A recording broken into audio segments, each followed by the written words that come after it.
عنہم اجمعین ہے، اور ایمان ایسا سیکھا ہوا ہے کہ خود براہ راست حضور سے سیکھا ہوا ہے، ایسا سکھانے والا نہیں آیا عالم میں، نہ آئندہ آئے گا۔ اس ایمان والے لوگوں کے اندر سے بھی اسی غلطی کا ظہور ہوا جو آدمی کی فطری قسم کی ہے، وہ طبقاتی قسم کی۔ سید الکونین صلی اللہ علیہ وسلم فوراً اندر سے باہر نکل آئے۔ یہ مسجد نبوی کے اندر ہی جھگڑا تھا، جب آوازیں بلند ہوئی تو حضور گھر سے باہر تشریف لائے، اور باہر آتے ارشاد فرمایا کہ ابھی تک تمہاری جاہلیت دور نہیں ہوئی۔ آپس کے نزاع کو حضور نے جاہلیت قرار دیا ہے۔ اتنی سی بات، لڑائی کوئی نہیں، قتل نہیں ہوا ہے، اس نام سے کیوں آواز دی گئی ہے؟ اس نام سے آواز دینا جاہلیت ہے، اس مادے کو ابھارنا یہ نادانی ہے، یہ انسانیت کے لیے نقصان دہ ہے۔ اس بنا پر سید الکونین صلی اللہ علیہ وسلم نے جو امت تیار کی، سب سے پہلے ایمان اس درجے کا سکھایا ہے، ایمان اس درجے کا سکھایا ہے کہ وہ ساری چیزوں پر غالب آ گیا ہے، اور اس نے جسم میں روح کی حیثیت اختیار کر لی ہے، امت کے پورے جسم میں روح کی حیثیت اختیار کر لی ہے۔ ایک کی تکلیف سب کی تکلیف، اور ایک کی راحت سب کی راحت ہے۔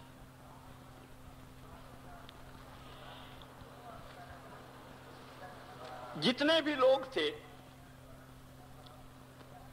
واقعات آپ پڑھتے رہتے ہیں، ایک گھر میں سری آتی ہے بنی ہوئی،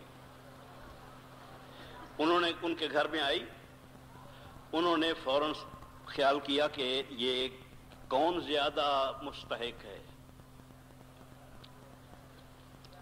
انہوں نے اس گھر میں بھیج دی جو ان کو مستحق زیادہ نظر آیا۔ جب ان کے ہاں پہنچی تو انہوں نے اگلے گھر میں بھیج دی، ان کے پہنچی انہوں نے اگلے گھر میں بھیج دی، اور پھر وہ اسی گھر میں واپس آ گئی جس گھر سے روانہ ہوئی تھی۔ اکیلے کھا نہیں سکتے، اپنے ساتھیوں کا اتنا خیال ہے کہ اکیلے کھا نہیں سکتے۔ ایک دوسرے کے ساتھ محبت، ایک دوسرے کے ساتھ تعلق، ایک آخری درجہ اس کا یہ ہے کہ زخمی ہے میدان جنگ میں، صحابی زخمی ہے میدان جنگ میں ہے، ایک آدمی پانی لے کے آتا ہے، اس زخمی کو جو شدید پڑا ہوا تھا اس کو پانی دینے لگا، تو اس نے اشارہ کیا کہ اس کی طرف جاؤ، دوسرا زخمی جو پڑا ہوا تھا۔ جب اس کے پاس پہنچا تو اس کا انتقال ہو چکا تھا، تو وہ آگے بڑھ گیا اگلے ایک اور زخمی کے پاس، اور جب واپس آیا اس زخمی تک تو اس کا بھی انتقال ہو چکا تھا۔ کسی کی پیاس کے لیے جان دے دینا، یہ آخری درجے کی محبتیں ہیں۔ اور واقعہ یہ ہے کہ اللہ جل جلالہ کا عظیم ترین انعام ہے، جیسے اللہ نے کہا کہ وَاذْكُرُوا نِعْمَتَ اللَّهِ عَلَيْكُمْ إِذْ كُنْتُمْ أَعْدَاءً فَأَلَّفَ بَيْنَ قُلُوبِكُمْ۔ اللہ جل جلالہ نے ایسا کرم فرمایا کہ امت آپس میں جڑ گئی۔ حاکم محکوموں سے محبت کرتے ہیں، محکوم حاکموں سے محبت کرتے ہیں، ضعیف قوی سے محبت کرتے ہیں، قوی ضعیف سے محبت کرتا ہے۔ ایمان کی جب بہار آتی ہے تو اس وقت ایمان کا بھی ظہور ہوتا ہے، ایمانیات کا بھی ظہور ہوتا ہے، اور ایمانی اعمال کا بھی ظہور ہوتا ہے۔ یہی اسی رائے کی اسی مسجد میں ایک دن میں نے دیکھا تو جماعت ایک بیٹھی ہوئی تھی، اس جماعت میں سارے نوجوان، ایک ان میں بڑے میاں بیٹھے ہوئے تھے، تو میں نے ان کو اشارہ کیا، انہوں نے میری طرف دیکھا تو میں نے ان کو اشارہ کیا، میں نے کہا ادھر آؤ، میں نے الگ بلا لیا اور الگ بلا کے کہا میں نے ان سے، میں نے کہا آپ اسی جماعت میں ہیں؟ آپ اسی جماعت میں ہیں؟ کہنے لگے جی میں اسی جماعت میں ہوں۔ تو میں نے کہا کہ بھائی یہ تو جوان ہیں سارے، لمبے لمبے سفر کریں گے، تیز چلیں گے، تو تجھے تو بڑی تکلیف ہوگی، تجھے کیسے کہاں تک چلا سکیں گے یہ ساتھ؟ میں آپ کو کسی بوڑھوں کی جماعت کے ساتھ لگا دیتا ہوں، تبدیل کر لیں۔ انہوں نے کہا نا جی نا، ایسا نہ کریں۔ میں نے کہا کیوں؟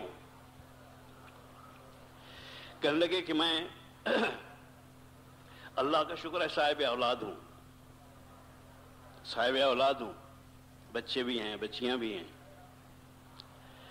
میں جماعت کے ساتھ گیا اور پہلے میں ان کے ساتھ وقت گزار کے آیا ہوں، میں تو اپنے بچوں کو بھول گیا۔ انہوں نے ایسی خدمت کی ہے میری، مجھے اس طرح سے رکھا ہے، اتنے آرام سے کھلایا ہے، پلایا ہے، پڑھایا ہے، سکھایا ہے، سب کچھ کیا ہے، تو مجھے ان سے الگ نہ کرے۔ میں نے کہا بہت اچھا، اللہ کا شکر ہے، بہت ہی اچھا، بہت خوشی ہوئی۔ ایمان سیکھنے والے، ایمان والے، ان کی محبتیں آپس میں ایسی ہوتی ہیں اور ایمان کی برکت سے ہوتی ہیں۔ اب بھی اگر انسانیت چاہتی ہے کہ امت آپس میں جڑ جائے تو وہی محنت کرنی ہوگی جو سید الکونین صلی اللہ علیہ وسلم نے اور تمام انبیاء نے کی ہے، ایمان سکھانے کی۔ اور یہی ایک بات کہہ دوں، پھر بھول نہ جاؤں یا رہ نہ جائے بات، کہ دیکھو اس ایمان سیکھنے میں بہت غفلت ہو رہی ہے۔ ایمان سیکھنے میں ہر چیز میں غفلت ہے، دین کے سارے معاملات میں غفلت ہے، اور غفلتیں ہماری انتہا کو پہنچ چکی ہیں۔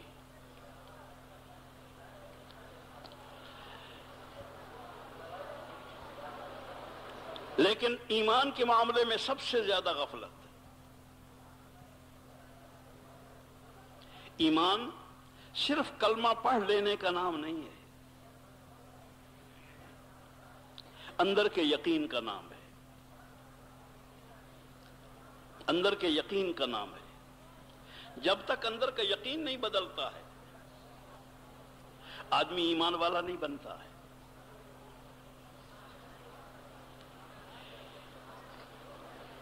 بالکل وہی ایمان جو ابراہیم علیہ نبینا علیہ الصلوۃ والسلام کا ہے، انی وجہت وجہی للذی فطر السماوات والارض حنیفا وما انا من المشرکین۔ میں نے بنے ہوئے سے بنانے والے کی طرف رخ کر لیا ہے۔ لوگ بنے ہوئے کے پیچھے پھر رہے ہیں، میں بنانے والے کے پیچھے پھر رہا ہوں۔ لوگ بنے ہوئے پر قبضہ کرنے کی، لینے کی فکر میں ہیں، میں بنے ہوئے کو بنانے والے کو لینے کی فکر میں ہوں۔ لوگ بنے ہوئے پر یقین کرتے ہیں، میں بنانے والے پر یقین رکھتا ہوں۔ بنا ہوا میرا کچھ نہیں بنا سکتا، جو خود بننے میں محتاج ہے کسی کا، وہ میرا کیا بنائے گا؟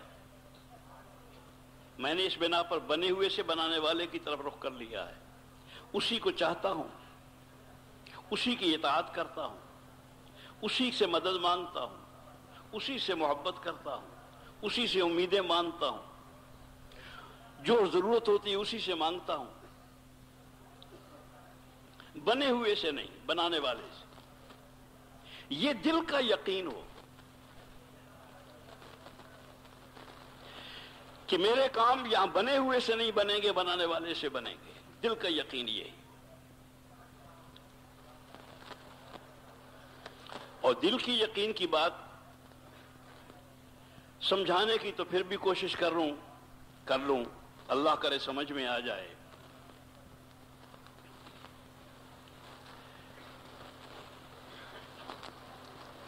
حضور صلی اللہ علیہ وسلم کے وقت میں مسجد مدینہ طیبہ کی ایک گلی میں حضور صلی اللہ علیہ وسلم جا رہے، حضور صلی اللہ علیہ وسلم جا رہے ایک صحابی پیچھے سے آ رہا ہے، حضور کے پیچھے ذرا دور ہے. اس نے دیکھا کہ حضور میرے آگے جا رہے ہیں اور فاصلہ بھی ہے کافی. ادھر سے ایک یہودی آ رہا ہے، گلی خالی ہے باقی. صحابی کہتے ہیں کہ مجھے یہ خیال ہوا کہ اکیلی گلی ہے، حضور اکیلے ہیں، یہودی آ رہا ہے اور یہودی سازش کا نام ہے، کہیں ایسا نہ ہو کہ حضور کے ساتھ کوئی سازش کر جائے. بھئی یہ خیال آتے ہی میرے قدم تیز ہو گئے، میرے قدم تیز ہو گئے. وہ پیچھے ذرا تیز چلے، حضور اپنی رفتار سے آ رہے ہیں. یہودی ادھر سے تیزی سے آیا، یہودی ادھر سے حضور کے سامنے آ گیا. یہ صحابی بھی پیچھے سے آ کر حضور کے پیچھے کھڑے ہو گئے. وہ سامنے آ کے کھڑے ہو کے کہتا ہے یہودی کہ آپ نے مجھ سے فلاں موقع پر اتنا قرض لیا تھا، قرض بتا کر اتنا قرض لیا تھا آپ نے مجھ سے، وہ میرا قرض دے دیں. حضور سے کہا. اور یہ واقعہ ہے کہ حضور صلی اللہ علیہ وسلم نے قرضہ لیا تھا اس سے، اتنا ہی قرضہ لیا جتنے کا ذکر کیا تھا کہ وہ قرضہ میرا دے دیں.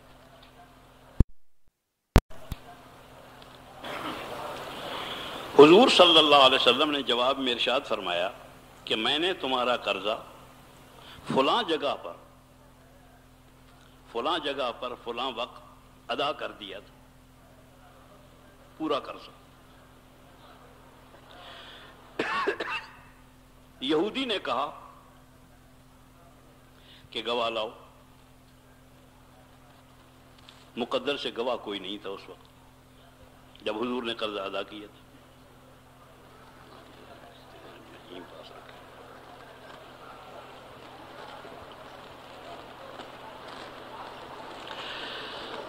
قرضہ ادا کر چکے تھے.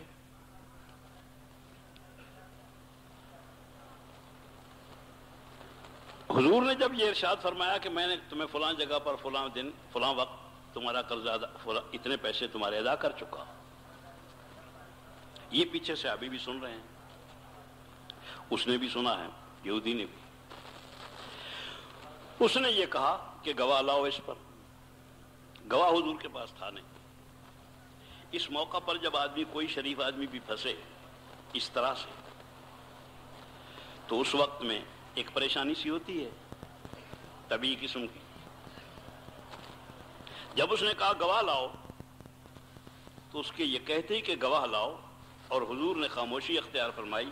یہ صحابی پیچھے سے آگے آ گیا. انہوں نے کہا یا رسول اللہ میں گواہی دیتا ہوں کہ آپ نے فلاں وقت فلاں جگہ پر اس کے اتنے پیسے ادا کر دیے تھے.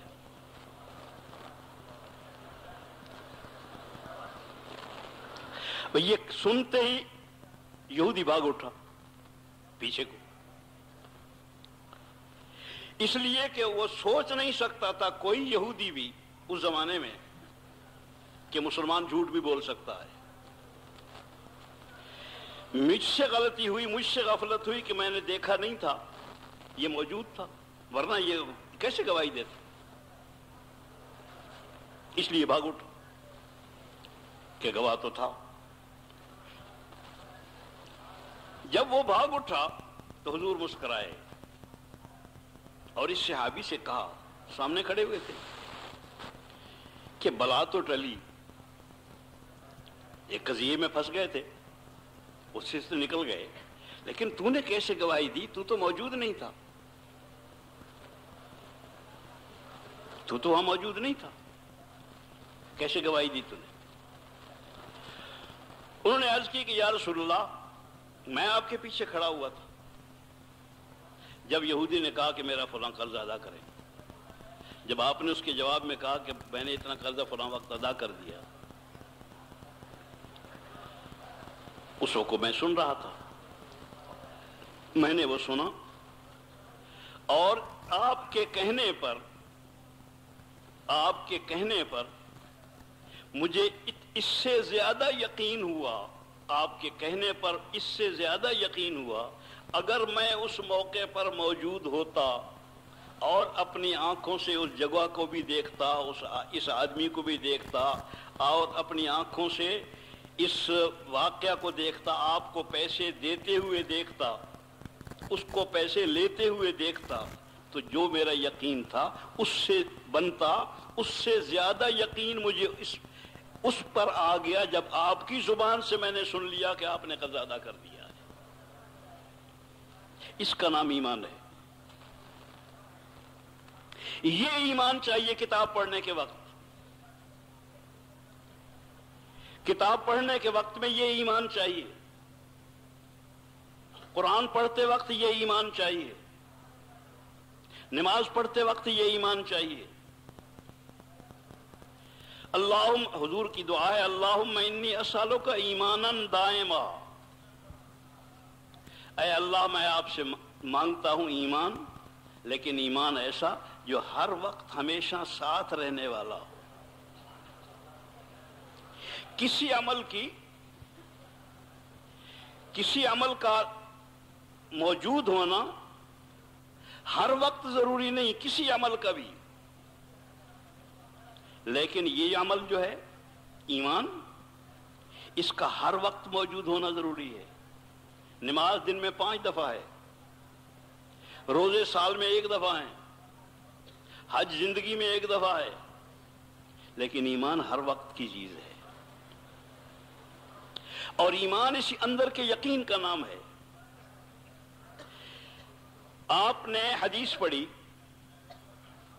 حضور صلی اللہ علیہ وسلم کی کہ حضور جا رہے تھے، آپ کے ساتھ ایک ساتھی بھی تھا، جاتے جاتے راستے میں ایک ٹہنی حضور نے پکڑی، اسے ہلایا، خزاں کی موسم تھی، اس کے سارے پتے جھڑ گئے۔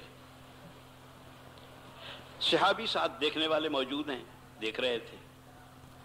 اس پر حضور نے ان سے پوچھا، صحابی سے، کہ تم مجھ سے پوچھتے کیوں نہیں ہو کہ ٹہنی کیوں ہلائی؟ انہوں نے فوراً پوچھا کہ یا رسول اللہ آپ نے ٹہنی کیوں ہلائی؟ تو آپ نے ارشاد فرمایا کہ جس وقت آدمی خشوع خضوع کے ساتھ محض رضا الہی کے لیے نماز پڑھتا ہے تو نماز پڑھتے ہوئے اس کے گناہ اس طرح گرتے ہیں جس طرح اس ٹہنی کے پتے گر گئے۔ یہ صحابی نے حضور سے سن لیا، میں نے کہہ دیا، آپ نے بھی سن لیا، لیکن صحابی کا سننا ایسا ایمان کے ساتھ تھا، میرا سننا کان کے ساتھ ہے یا میرا کہنا زبان کے ساتھ ہے۔ وہ جب کہتا تھا اندر سے کہتا تھا، اندر کے دل کے اندر کی گہرائی سے کہتا تھا، اور جو حضور کہتے تھے اس کو سنتا تھا، کان سے صرف نہیں سنتا تھا، ایمان سے سنتا تھا، اسے بالکل یقین ہے۔ یہ صحابی جس نے سنا ہے حضور صلی اللہ علیہ وسلم کے سامنے حضور نے کہا کہ جس وقت آدمی نماز پڑھتا ہے اس کے گناہ اس طرح گرتے ہیں، وہ جب بھی نماز کے لیے جانے لگتا ہے، جانے سے پہلے اسے یقین ہے کہ اب میں نماز پڑھنے جا رہا ہوں، نماز پڑھوں گا میرے گناہ گر جائیں گے، اللہ مجھے میرے گناہوں کو معاف فرمائیں گے۔ جب نماز پڑھ رہا ہے، پڑھتے ہوئے اس کا چونکہ ایمان ہے تو ہر وقت موجود ہے، پڑھتے ہوئے اسے یقین ہے کہ میرے گناہ گر رہے ہیں، میں نماز پڑھ رہا ہوں، اللہ جل جلالہ میرے گناہ معاف فرما رہے ہیں، اور میرے گناہ اس طرح گر رہے ہیں جیسے اس ٹہنی کے پتے گرے تھے، یکلخ ذرا سا ہلاتے ہیں۔ نبی کی ہر بات پر یقین، اللہ جل جلالہ کی ہر بات پر یقین، سید الکونین صلی اللہ علیہ وسلم کی ہر بات پر یقین، اس کا نام ایمان ہے۔ اور اس ایمان کے بغیر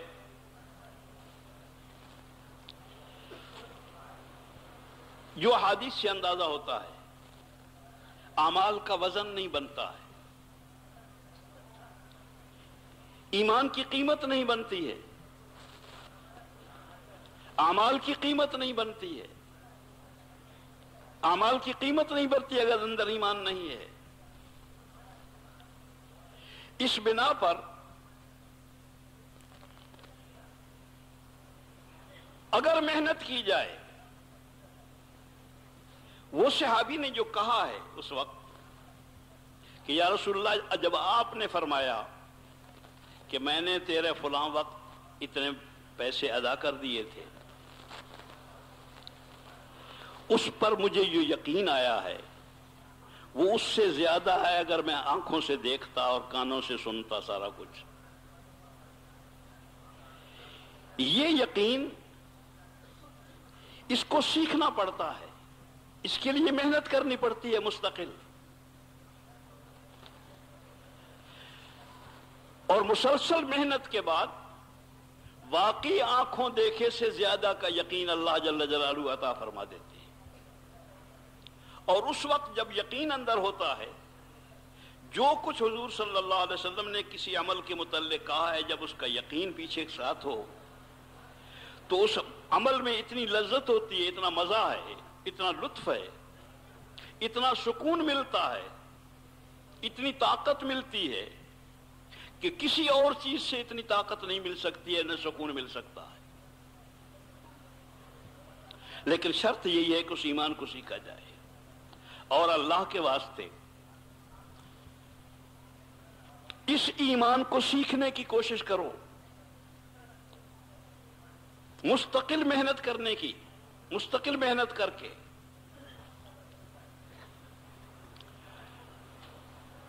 ایک عرب نوجوان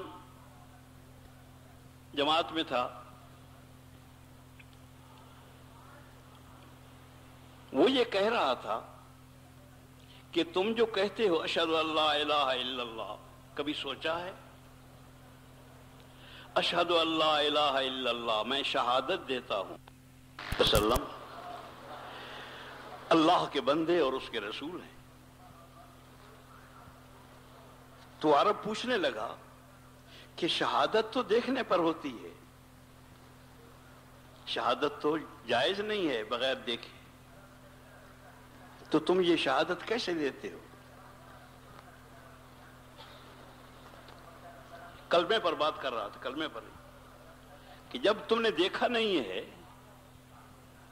تو شہادت کیسے دیتے ہو؟ اور پھر اس نے جب لوگ اس پر متوجہ ہوئے تو انہوں نے کہا کہ یہ مثال دے کر جس کا میں نے پہلے ذکر کر چکا ہوں کہ جب آدمی نبی کی بات پر یقین کرتا ہے اور اسے بار بار پڑھتا ہے، بار بار تکرار کرتا ہے، یقین کے ساتھ پڑھتا ہے، تو اللہ جل جلالہ یہ یقین نصیب فرما دیتے ہیں. اس یقین کو بار بار پڑھنے سے یقین آئے گا اور اس یقین کی دعوت دینے سے یقین آئے گا. جتنا اس یقین کو زبان سے کہو گے، دعوت دو گے، زبان کے راستے سے اندر ایمان جائے گا. اسی ایمان کی جب دعوت دو گے، اس ایمان اندر جائے گا زبان سے، زبان کے راستے سے. زبان سے راستہ ہے دل تک. جتنا اس ایمان کو سنو گے کانوں سے، کانوں کے راستے سے اندر ایمان جائے گا. جتنا اس ایمان کو سوچو گے بیٹھ کر الگ، دماغ کے راستے سے بھی اندر ایمان جائے گا. دماغ کے راستے سے اندر ایمان جائے گا. اور جتنا ایمان کی نگاہ سے مخلوق کو دیکھو گے، جس چیز کو دیکھو گے، ہر چیز کو ہر دیکھنے کے ساتھ اندر ایمان جائے گا. آنکھوں سے نگاہ ایمان والی بن جائے گی. بقول مولانا یوسف رحمۃ اللہ علیہ کے کہ جس چیز کو دیکھو دو مٹیوں کے درمیان دیکھو، جس کو دیکھو مٹی تھا مٹی ہو جائے گا. یہ ایمان کی نگاہ ہے. کیسا شاندار قلعہ ہے، یہ لال قلعہ ہے، سیر کرتے پھر رہے ہیں. اس طرح دیکھنے کی چیزیں نہیں ہیں یہ. لا الہ الا اللہ وحدہ لا شریک لہ بازار کی دعا ہے. بازار کو دیکھ کر کہ آدمی حیرت میں نہ پڑ جائے، ہو کیسی شاندار دکانیں، ہو کیسا شاندار بازار ہے، لا الہ الا اللہ وحدہ لا شریک لہ، اس بازار سے کچھ نہیں ہوتا ہے، اللہ سے ہوتا ہے اور صرف اللہ سے ہوتا ہے، سب کچھ اللہ سے ہوتا ہے۔ تو میں یہ کر رہا تھا کہ یہ مثال دے کر پھر اس نے سمجھایا کہ آنکھوں دیکھے سے زیادہ یقین پیدا کیا جا سکتا ہے دل کے اندر نبی کی ہر بات پر، اللہ کی ہر بات پر۔ یہ ایمان سیکھنے پر سال ہا سال لگا کرتے ہیں، کلمے کے الفاظ یاد کرنے پر تو نہیں لگتے۔ کلمے کے الفاظ تو مجھے یاد ہی نہیں پڑتا کہ کبھی ایسا واقعہ پیش آیا ہو، نو مسلم آتے ہیں مسلمان ہونے کے لیے تو وہ 3 دفعہ یا 4 دفعہ، 3-4 دفعہ زیادہ کہلوانے کی ضرورت نہیں پڑی، کلمہ درست ہو کے کلمہ یاد کر لیا اس نے۔ تو وہ ابو بکر صدیق کو اور حضرت عمر رضی اللہ تعالیٰ عنہ کو اور عثمان ذی النورین اور علی المرتضیٰ رضی اللہ تعالیٰ عنہ جیسے لوگ جو ہیں ان کو یہ کلمہ سیکھتے رہے تھے اتنے سال، مکہ معظمہ کی ساری زندگی۔ کلمے کے الفاظ نہیں، کلمے کی حقیقت۔ اس کلمے کی حقیقت کو اپنے اندر پیدا کرنے کی کوشش، تاکہ ہماری یہ شہادت جو ہے جیسے آنکھوں دیکھے کا یقین ہوتا ہے اس سے زیادہ زوردار یقین اندر موجود ہو، پھر کلمہ شہادت پڑھنے کا مزہ ہے۔ اشہد ان لا الہ الا اللہ واشہد ان محمدا عبدہ ورسولہ۔ حضور صلی اللہ علیہ وسلم کی دعا ہے اللہم حبب الینا الایمان، اللہم حبب الینا الایمان، اے اللہ ایمان کو ہماری محبوب ترین چیز بنا دے، ایمان کو میرے لیے محبوب ترین چیز بنا دے۔ وزینہ فی قلوبنا، اللہم حبب الینا الایمان وزینہ فی قلوبنا، اس ایمان کو میرے دل کی زینت بنا دے، ایمان کو میرے دل کی زینت بنا دے۔ وَكَرِّهْ إِلَيْنَا الْكُفْرَ وَالْفُسُوقَ وَالْعِصْيَانَ، اور گناہ کو، نافرمانی کو، کفر کو میرے لیے مکروہ ترین چیز بنا دے۔ جب ایمان آ جاتا ہے، جب ایمان آ جاتا ہے اس وقت آدمی کے لیے جس چیز سے اللہ نے منع کیا ہے وہ ساری مکروہ ترین چیزیں بن جاتی ہیں۔ جیسے غلاظت سے گھن آتی ہے، آدمی کو گھن آتی ہے اس سے، ایمان جب آ جائے گا ہر گناہ غلاظت معلوم ہوگا، ہر فسق غلاظت معلوم ہوگا۔ شراب محبوب ترین چیز ہے عربوں کی،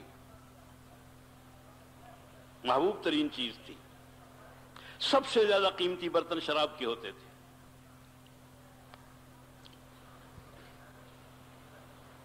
جس دن شراب منع کر دی گئی، شراب کو حرام قرار دے دیا اللہ نے، جس دن شراب کو حرام کیا ہے اسی دن یہی محبوب ترین چیز مکروہ ترین چیز تھی، غلیظ ترین چیز تھی۔ اپنے ہاتھوں سے سب نے 100% نے اس شراب کو پیشاب کی نالیوں میں انڈیلا ہے، پیشاب کی نالیوں میں بہ رہی تھی شراب مدینے کی۔ وہی چیز جو محبوب ترین ہے جب اللہ کی نافرمانی بن گئی تو یہ مبغوض ترین چیز بن گئی۔ اور جب ایمان آتا ہے اسی بنا پر، ایمان کے اندر کی قوت کا نام ہے، جیسے صحت ہوتی ہے نا، اندر ہے، اندر کی چیز، باہر کی چیز نہیں ہے۔ جب یہ اندر آ جاتا ہے تو اس وقت میں آدمی کے لیے ہر خیر کی طرف بڑھ جانا آسان ہوتا ہے اور ہر بدی سے پیچھے ہٹ جانا بھی آسان ہو جاتا ہے ایمان آتے ہی۔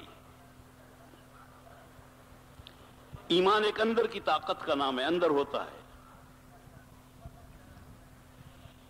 وہ اللہ جل جلالہ مرحمت فرماتے ہیں. دنیا میں معصیت کو ختم کرنے کے لیے، جرائم کو ختم کرنے کے لیے کوئی طریقہ نہیں ہے. کوئی سارے جتنے طریقے تھے وہ سارے کے سارے آزمائے جا چکے ہیں اور ناکام ہو چکے ہیں. سارے طریقے ناکام ہو چکے ہیں.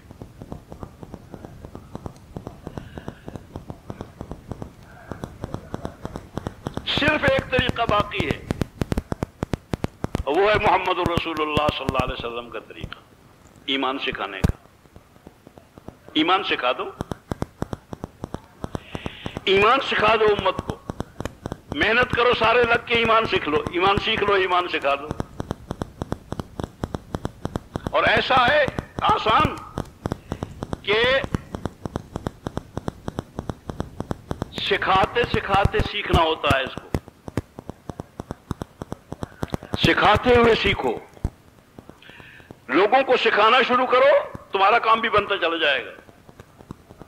لوگوں کو سکھانا شروع کرو، خود بھی سیکھتے چلے جاؤ.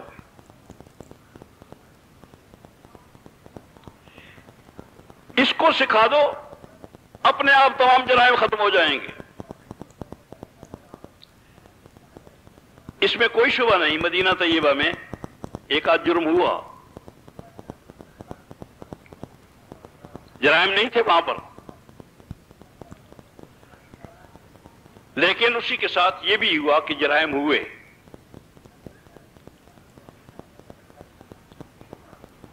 جس آدمی نے جرم کیا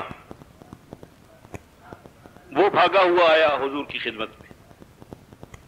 حضور کی خدمت میں آیا ہے، اس کو لایا نہیں گیا، اسے پولیس نہیں لائی، گرفتار نہیں ہوا، اسے فوج نہیں لے کے آئی، اسے کوئی اور آدمی نہیں لے کے آیا، وہ خود آیا ہے. اور خود کیا آیا؟ اسے ایمان لے آیا ہے. اسے ایمان حضور کی خدمت میں لے آیا ہے.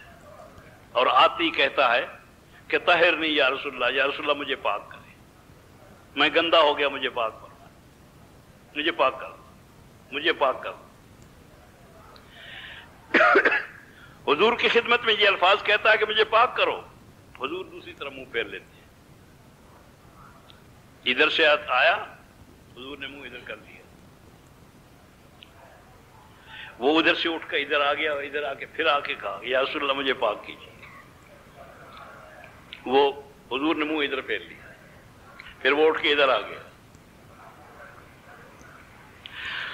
حضور نے منہ اس لیے پھیر لیا کہ حضور یہ چاہ رہے ہیں کہ یہ چپ ہو جائے، اس لیے کہ یہ خود آیا ہے. یہ جرم کر کے، عظیم جرم کر کے زنا ہوا. زنا کر کے آدمی یوں بھاگا ہوا نہیں آ جاتا ہے. جب اس کی توبہ تکمیل کو پہنچ جاتی ہے وہ آتا ہے. کامل توبہ ہو چکی، اللہ کے ہاں سے معاف ہو چکا. حضور یہ چاہتے ہیں کہ یہ تو گناہ اس کا اللہ نے معاف فرما دیا ہے، یہ بچ جائے یہ بھی، اس لیے منہ ادھر پھیر لیا، منہ ادھر پھیر لیا. لیکن جب تیسری دفعہ ادھر بھی آ کے پھر اقرار کیا کہ میں نے زنا کیا ہے اور مجھے پاک کرے، تو جب قاضی کے سامنے 3 دفعہ کوئی مجرم اقرار کر لے تو اس کے ذمے ہو جاتا ہے کہ وہ حد لگائے، مجبور ہے حد لگائی. عورت کے معاملے میں بھی یہی ہوا. ایک عورت کا معاملہ ہے اور ایک مرد کا معاملہ ہے. عورت کے معاملے میں بھی یہی ہوا، مرد کے معاملے میں بھی یہی ہوا. عورت بھی اسی طرح سے. عورت کے لیے یہ بات اور زیادہ مشکل ہے، نسوانی حیا کی بنیاد پر. لیکن وہ زنا کے بعد آتی ہے اور آ کے یہی کہتی ہے کہ یا رسول اللہ مجھ سے زنا ہوا ہے، مجھے پاک کرے. ان کو سمجھ میں نہیں آتا کہ یہ اللہ کا گھر ہے، یہ زمین و آسمان اللہ کا ہے، سارا اللہ کا ہے، اللہ کا بنایا ہوا ہے. اللہ جل جلالہ مالک ہے اس کے. جس مالک کے گھر میں رہتی ہوں، مرد کہتا ہے کہ میں جس مالک کے گھر میں رہتا ہوں اور اسی کے گھر سے کھاتا ہوں، اسی کا کھاتا ہوں، اسی کے گھر میں رہتا ہوں، اس کے مالک کے سامنے میں نے یہ کام کیا ہے، میرے لیے زندہ رہنا آسان نہیں. وہ زندہ رہنا نہیں چاہتا، اس کو زندہ رہنا مشکل ہے. اس کے ایمان کا تقاضا یہی ہے. اس کی حیا کا تقاضا یہی ہے، اس کی غیرت کا تقاضا یہی ہے، اس کی شرافت کا تقاضا یہی ہے۔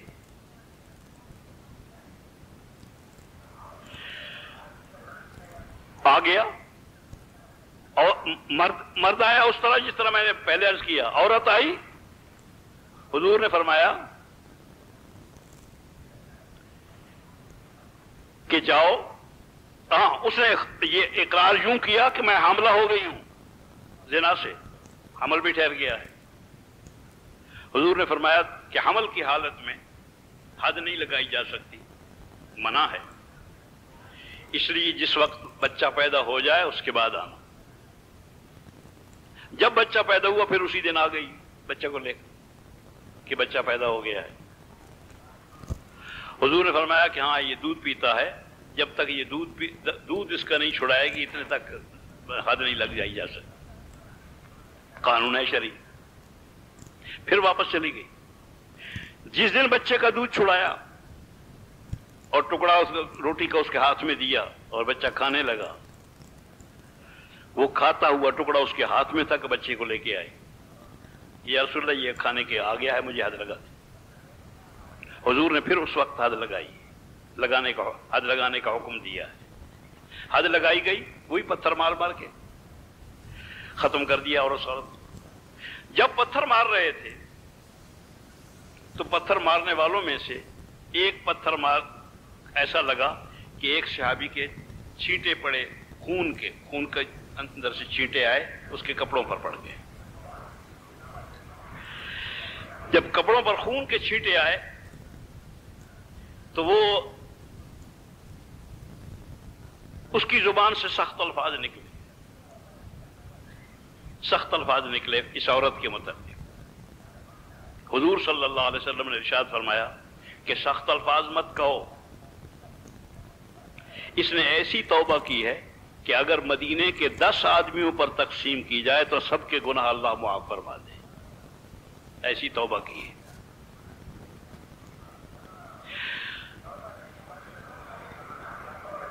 ایمان آنے سے جو عرض کر رہا تھا کہ معصیت ختم ہوتی ہے، ہر خیر کی طرف بڑھنا آسان ہوتا ہے، ہر شر سے پیچھے ہٹنا آسان ہوتا ہے، بلکہ اللہ جل جلالہ ایسی توبہ نصیب فرماتے ہیں ایمان کی برکت سے۔ اگر غلطی بھی ہوتی ہے تو اللہ جل جلالہ ایسی توبہ نصیب فرماتے ہیں کہ جہاں وہ پہلے ہوتا ہے اس سے کئی درجات آگے نکل جاتا ہے۔ اولئک یبدل اللہ سیئاتہم حسنات۔ عرض کر رہا تھا کہ ایک صورت اور آسان سی صورت ہے،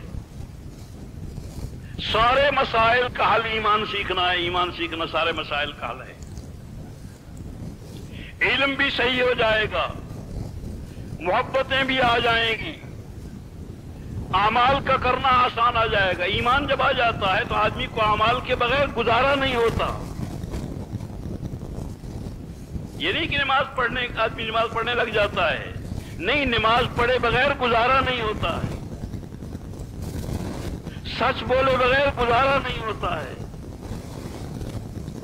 ہر اچھا کام کیے بغیر گزارا نہیں ہوتا۔ یہ تقاضے ہیں ایمان کے، جیسے صحت کے تقاضے ہوتے ہیں، اور ایمان ایسے ہی آتا ہے جیسے صحت آتی ہے، نظر نہیں آتی آتے ہوئے بھی،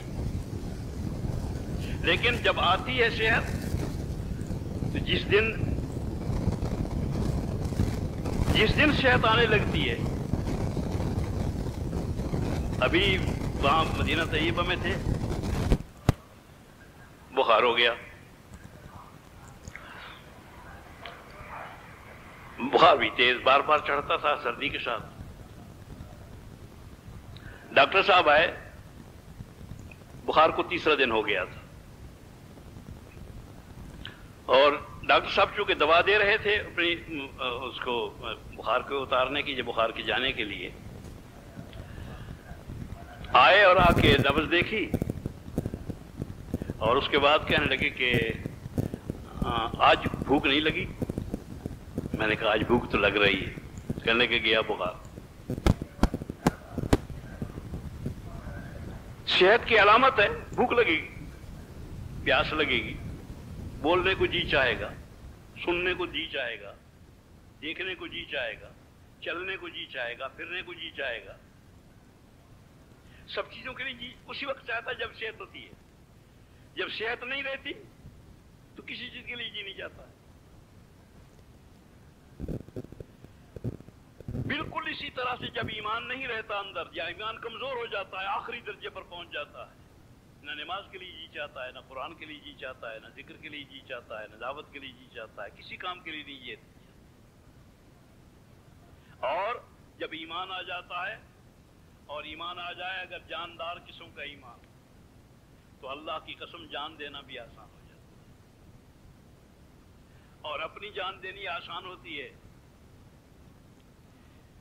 مدینے کی ایک عورت اپنے 4 بچوں کو بلاتی ہے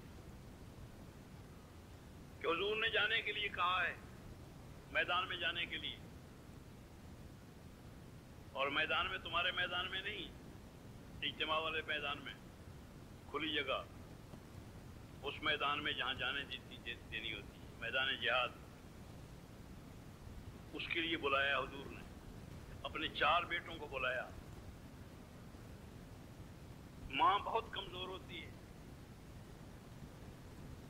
اپنے بچوں کے معاملے میں، محبت سے مجبور ہوتی ہے، اور پھر جوانی کے جوان بچے ہوں ان کی محبوبیت بھی زیادہ ہوتی ہے.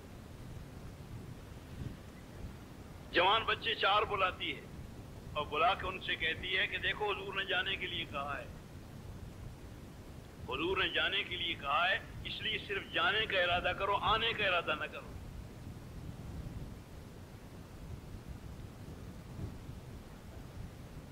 حضور کی دعوت پوری ہو، حضور نے جو دعوت دی ہے وہ پوری طرح قبول ہو، صرف جانے کا ارادہ کرو. اور ساتھ یہ کہتی ہے کہ صف اول میں رہنا.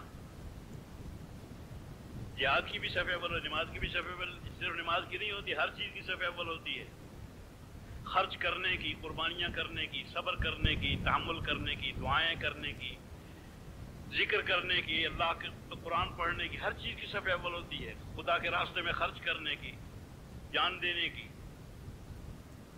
تو کہا کہ صف اول میں رہنا. بچے صف اول میں رہے، بچے صف اول میں رہے اور 4 شہید ہوئے. اور اس ماں کو جب خبر ملی ہے، اس ماں کو جب خبر ملی ہے تو ماں یہ کہتی ہے کہ اس اللہ کا شکر ہے، اس اللہ کا شکر ہے جس نے مجھے 4 شہیدوں کی اماں بنا دیا.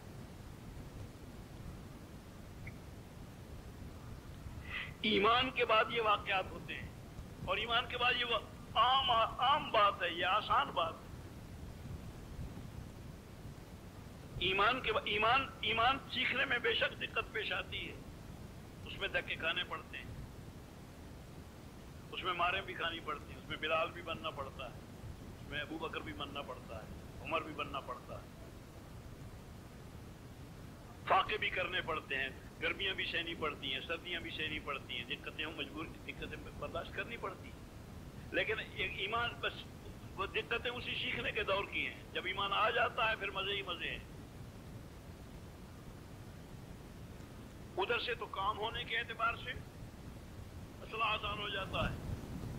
اللہ جل جلالہ کا وعدہ ہے اپنے بندوں کے ساتھ کہ جو میں کہتا ہوں وہ تم کر لو، جو میں کہتا ہوں وہ تم کر لو، جو تم کہو گے وہ میں کر لوں. اللہ کا وعدہ ہے، اور کتنا شاندار سودا ہے، اور کتنا سستا سودا ہے. اور حضور صلی اللہ علیہ وسلم کا ارشاد ہے کہ جو آدمی کسی مسلمان کے کام میں لگ جائے، میں اس کے کام میں لگ جاتا، میں اس کے کام میں لگ جاتا، میں اس کے کام کرنے شروع کر دیتا. بندہ خود اپنے کام کرتا تو اپنی حیثیت کے مطابق کرتا، اللہ تو اپنے شایان نشان کریں گے. سب چیزیں آسان ہو جاتی ہیں، کوئی مسئلہ نہیں رہتا ہے. سب لوگوں کی عزتیں بھی محفوظ ہوتی ہیں، سب لوگوں کے مال بھی محفوظ ہوتے ہیں، جانیں بھی محفوظ ہوتی ہیں. اور اللہ کی قسم حفاظت کا اس کے علاوہ راستہ نہیں ہے. جہاں تک جو راستے تھے تم نے سب آزما لیے. دنیا بھر میں لوگ پھیلے ہوئے ہیں اور ہر طرف آمد رفت ہے اور سب لوگوں کی ہے. تم لوگوں نے بھی دیکھا ہوا ہے, ہم لوگوں نے بھی دیکھا ہوا ہے. سب سے زیادہ جرائم کی تفتیش, جرائم مجرمین کا تعاقب کے سامان, اس کے لیے مناسب اسلحہ, مناسب سواریاں, مناسب مقدار پولیس کی, فوج کی مناسب مقدار, اس کے لیے اسلحہ کی فراوانی, یہ ساری چیزیں موجود. فوجیں بھی موجود ہیں اور پولیس بھی موجود ہے, اور اس کے علاوہ بھی ادارے در ادارے. جب ایک ادارہ بے ایمان ہو جاتا ہے ایک اور ادارہ بنا دیتے ہیں, پھر وہ بے ایمان ہو جاتا ہے, پھر اور اس کے اوپر ایک اور ادارہ بنا دیتے ہیں, پھر اور ایک وہ بے ایمان ہو گیا, اس کے اوپر ایک اور ادارے پر ادارہ چڑھتا جا رہا. کئی منزلیں ہو رہے ہیں سارے, کئی منزلیں بے ایمانی ہو رہی ہے. اس کے نتیجے میں معاشیت کم نہیں ہو رہی, بڑھ رہی ہے. معاشیت کم نہیں ہو رہی, بڑھ رہی ہے. اور غلیظ ترین صورتوں کے ساتھ اب تو ایسی صورت بنتی جا رہی ہے جیسے گدھوں کتوں کی زندگی ہوتی ہے. جیسے گدھی پر گدھے کو چڑھتے ہوئے کچھ شرم نہیں آتی بازار میں, اسی طرح کسی مرد کو کسی عورت کے پاس جانے کوئی عرب آتی نہیں. جیسے کتیا کتے کو تم نے دیکھا ہوگا اکٹھے, اسی طرح عورت مرد اکٹھے پھر رہے, بلکہ ایک ایک کتیا کے پیچھے 10 کتے ہیں. جیسے ادھر ہے معاملہ ویسے ادھر ہے معاملہ. جو کتوں کا معاملہ ہے, گدھوں کا معاملہ ہے, وہی ان کا عورتوں کا اور مردوں کا معاملہ. یہ ساری بے ایمانی کی زندگی کے نتائج ہیں, بے یقینی کی زندگی کے نتائج ہیں. اگر اللہ جل جلالہ ایمان نصیب فرما دے اور ایمان کی برکت سے پھر اعمال صالحہ عطا ہوتے ہیں. وہ تو میں پہلے عرض کر چکا کہ اعمال صالحہ اسی کی ایمان کے طبعی تقاضے ہیں. ایمان کے طبعی تقاضے ہیں. یعنی گزارا نہیں ہوتا آدمی کا روزہ رکھا کے بغیر, گزارا نہیں ہوتا نماز پڑھے بغیر. ہمارے ایک مکہ معظمہ میں ایک بزرگ تھے مرحوم, ان سے ملنے گئے تو فرمانے لگے کہ ہمارے ایک استاد تھے مرحوم, ان کو ہم دیکھتے تھے کہ جب نماز کا وقت آ جاتا تھا تو ان کو بے چینی ایک شروع ہو جاتی تھی, اور اس وقت تک چین نہیں آتا تھا جب تک نماز پڑھ نہیں لیتے. جیسے صحت مند آدمی کو بھوک لگتی ہے, پیاس لگتی ہے, اسی طرح سے عبادت کی بھوک لگتی ہے, ایمان کی بھوک لگتی ہے, اخلاق کی بھوک لگتی ہے, اخلاص کی بھوک لگتی ہے, اعمال کی بھوک لگتی ہے, عبادت کی, نماز کی بھوک لگتی ہے, روزے کی, حج کی, زکوٰۃ کی, تعلیم کی, شہادت کی, ان تمام اعمال کی بھوک لگتی ہے آدمی کو. مگر وہی جب صحت ایمانی آ جائے, صحت ایمانی پر موقوف. میں اسے اس بنا پر کہہ رہا ہوں کہ میں کل ساتھیوں سے کہہ رہا تھا کہ بھائی زور دے رہے تھے, زور لگا رہے تھے اپنا, کل زور کے وقت جو آپ زور آزمائی کرتے رہے اور اس سے پہلے کرتے رہے, ایمان کے ساتھ اعمال کی بھی. کسی بچے کو اگر حفظ کرانا ہے تو سنانے سے کوئی آدمی حفظ نہیں کر سکتا ہے. اگر بچے کو صبح کو روزانہ صبح کو 8 بجے 7 بجے 6 بجے بچہ آ جائے اور 12 بجے تک آپ قرآن مجید سناتے رہیں تو وہ پھر حافظ ہو جائے گا, یاد ہو جائے گی اسی صورت. روزانہ سناتے رہیں اور 10 سال سناتے رہیں تو بھی یاد نہیں ہو. وہ تو تھوڑی سی صورت سناؤ, تھوڑی سی صورت سناؤ اور پھر اسے کہو کہ یاد کرو. وہ تکرار کرے گا, وہ تکرار کرے گا, اور اتنا تکرار کرے گا کہ وہ حافظوں کی ایک اصطلاح ہے, پکا پانی جب تک نہ ہو جائے اتنے تک تکرار کرے گا مسلسل. مسلسل تکرار کرنے سے وہ حفظ ہو جاتا ہے، یاد ہو جاتا ہے۔ اگر کوئی سبق یاد کرانا چاہتے اس کا تکرار کرنا ہوگا۔ سنانے والے مطمئن ہو گئے کہ ہم سنا چکے، ہمارے یہاں الا البلاغ، سنا دیا، ہو گیا۔ سننے سے نہ کبھی ڈاکٹر کوئی بنا ہے، سننے سے ڈاکٹر بن جاتا ہے یا پڑھنے سے بنتا ہے، سیکھنے سے بنتا ہے۔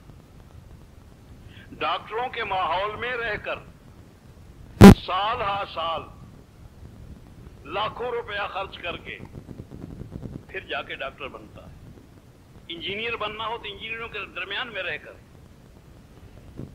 انجینئرنگ سیکھنی ہوگی، اور انجینئرنگ سیکھنے کے بعد انجینئر اتنے سال لگانے کے بعد انجینئر جا کے بن جائے۔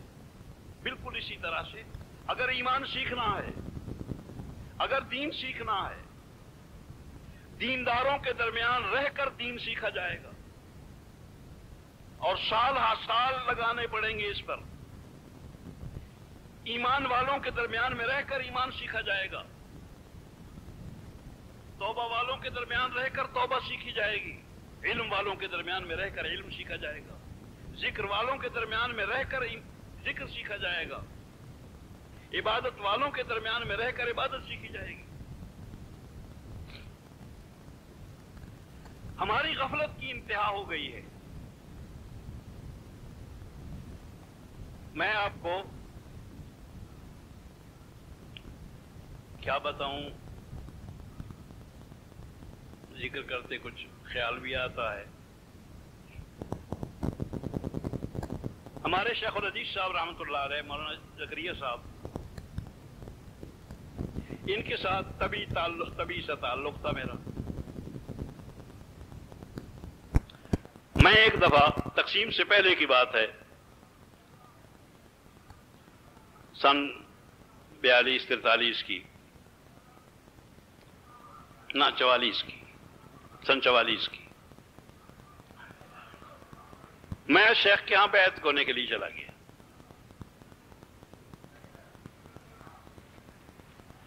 وہاں میں شام کو پہنچا، مغرب کا وقت قریب تھا۔ شیخ سے ملاقات ہوئی اپنے گھر پر، اسی وقت بس تیار ہو رہے تھے اٹھنے کے لیے کہ وضو کریں اور مغرب کی نماز کے لیے چلیں۔ ملاقات ہوئی، پوچھا کہاں سے آئے، میں نے کہا جی فلاں جگہ سے۔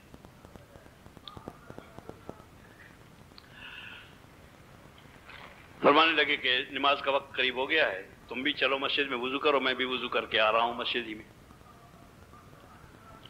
اور کھانا گھر پر ہی کھانا ہوگا، یہیں آ کر واپس مغرب کے بعد۔ کہ جی بہت اچھا۔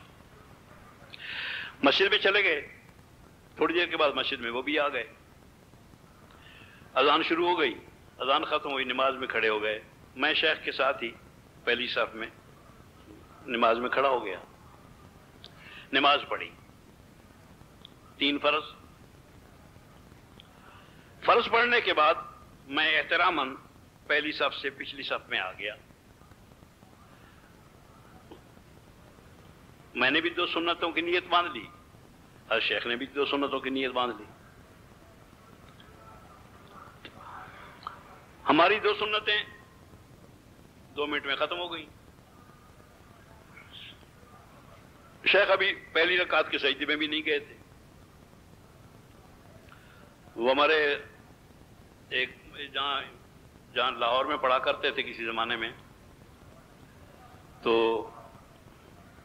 محتم صاحب نے کئی ایک علماء کو بلایا ہوا تھا، ایک تقریب سی تھی۔ جب نماز کا سلام پھرا، زور کی نماز کا، کھانے پر آئے ہوئے تھے، کھانا وانا کھایا، زور کی نماز کا وقت تھا، نماز پڑھی۔ تو نماز پڑھتے ہی طالب علم مسجد بھر گئی، طالب علم تھے، استاد تھے سارے، زور کے بعد اس طلبہ کے سبق ہوتے ہیں، تو سب نے 2 سنتیں پڑھی اور سلام پھیر کے نکل گئے۔ مولانا حبیب الرحمان صاحب اور مولانا عطا اللہ شاہ صاحب بخاری وہ بھی تھے، دونوں حضرات وہاں موجود تھے۔ جب انہوں نے جب 2 رکعتوں کا سلام پھیرا، عطا اللہ شاہ صاحب بخاری نے اور مولانا حبیب الرحمان صاحب نے، انہوں نے کہا کہ تو مسجد خالی ہے، طلبہ کہاں گئے؟ تو محترم صاحب کہنے لگے کہ آپ لوگوں کو اچھی طرح یاد نہیں ہے نماز، ان کو نماز یاد ہے، پڑھ پڑھا کے چلے گئے۔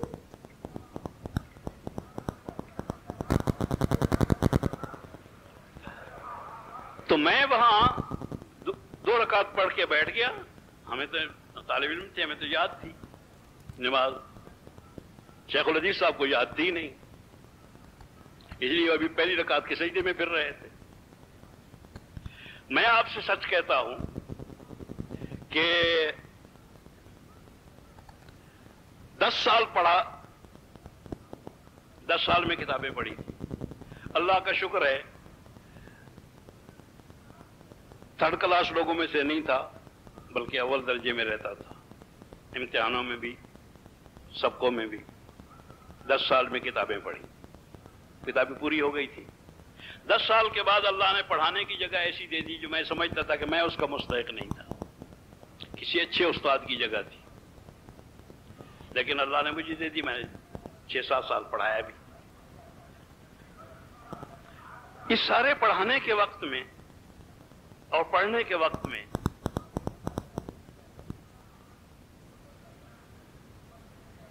اور اچھے ماحول میں رہنے کا موقع ملتا تھا، سارے مدرسوں کا ماحول دینی، اور بہت اچھے اچھے اساتذہ جن کو آج آنکھیں ترستی ہیں اور کوئی بھی نظر نہیں آتا ان میں سے، لیکن کبھی خیال نہ آیا کہ اپنی نماز بھی ٹھیک ہے یا نہیں ہے۔ اس دن شیخ الحدیث کی نماز پڑھتے ہوئے دیکھ کر، سجدہ دیکھ کر، رکوع دیکھ کر، قومہ دیکھ کر، جلسہ دیکھ کر،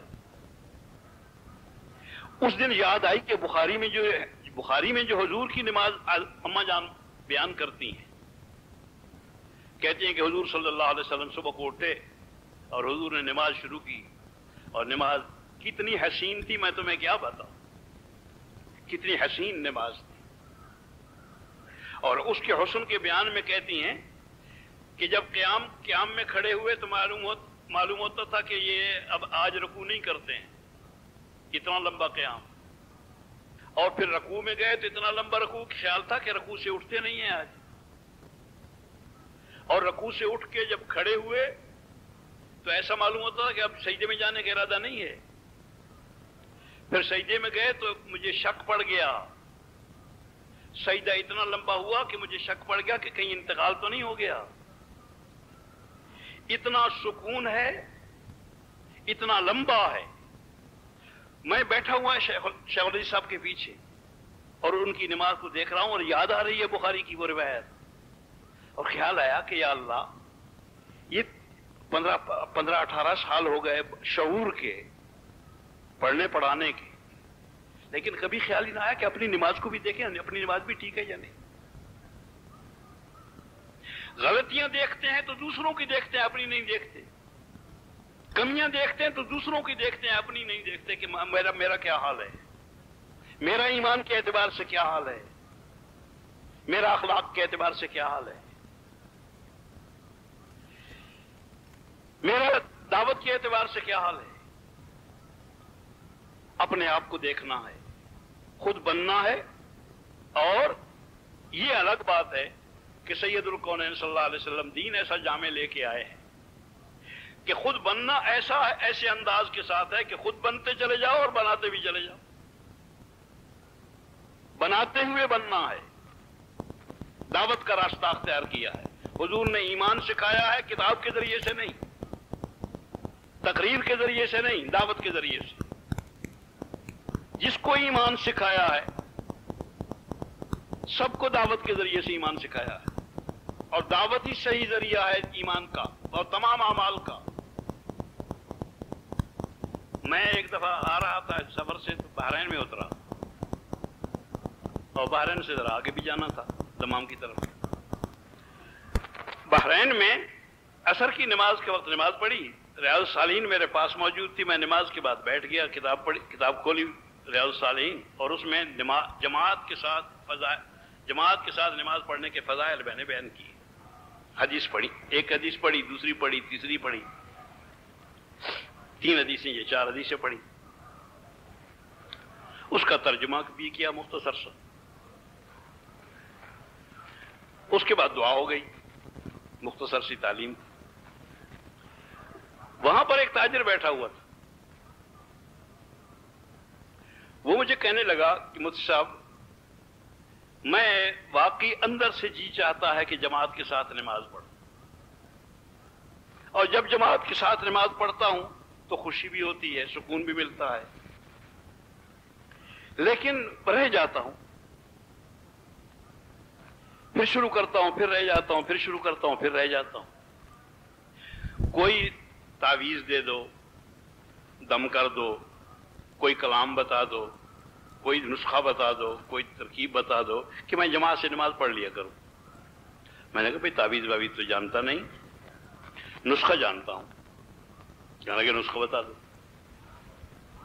میں نے کہا ایسا کرو کہ آج ہی سے شروع کر دو، ابھی عصر کے وقت جاؤ گے، عصر کے بعد دکانیں کھلتی ہیں۔ اس وقت میں پہلی دفعہ دیکھا تھا بحرین کو، بحرین اچھا خاصا مرکز ہے